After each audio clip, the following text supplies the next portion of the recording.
Hello guys, आज आपण बनवूया साबुदाणा खिचडी।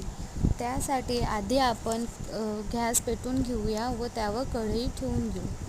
कढई ठेवल्यानंतर आपण साबुदाणा मी भिजवून ठेवला होता 3 ते 4 तास आधी। आता त्याच्यामध्ये शेंगदाणा गूळ घालून त्याला एकत्रित करून घेऊया, एकजीव करून घेऊयात। लागलाच तर तुम्ही जास्तसुद्धा शेंगदाणा गूळ टाकू शकता। मला कमी लागतो म्हणून मी थोडंसं कमीच टाकते। त्यानंतर हे एकत्र केल्यानंतर आपण कढईमध्ये 2 चमचे तेल टाकून घेऊयात।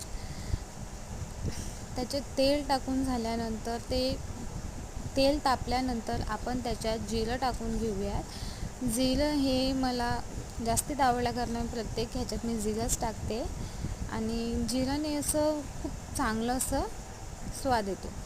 त्यानंतर परतून घेऊयात। परतून झाल्यानंतर आपण ह्यामध्ये 3 हिरव्या मिरच्या घेतलेल्या आहेत, कापून घेतलेल्या आहेत। त्यानंतर त्याच्यात आपण कढीपत्ता घालून घेऊया व यांना सुद्धा आपण परतून घेऊयात। मस्त असं छान प्रकारे परतून घेऊयात।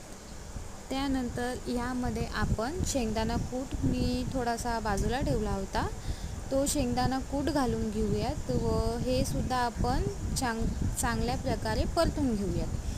हे परतून घेऊयात। असं मस्त असं कलर सुटला आहे बघा, त्याला सोनेरी कलर सुटला आहे व खमंग असा वाससुद्धा येतोय। आता ह्यामध्ये आपण जो साबुदाणा मध्ये आपण थोडंसं मीठ घालून घेऊयात। मी 2 माणसांसाठी बनवते या कारणामुळे मी थोडासाच मीठ घातला आहे। तुम्हाला जसं पाहिजे तसं तुम्ही मीठ घालू शकता। हे सुद्धा आपण छान प्रकारे परतून घेऊयात। परतून झाल्यानंतर आपण जो साबुदाणा व शेंगदाणा एकत्रित करून ठेवला होता ते आता ह्याच्यामध्ये आपण थोडं थोडं करून घालूयात। हे बघा, असं थोडं थोडं घालायचं, एकत्रच एकदमच टाकायचं नाही कारण का ते मग कढईला खाली लागते, म्हणून मी थोडं थोडं असं टाकते। हे आपण टाकून घेऊयात।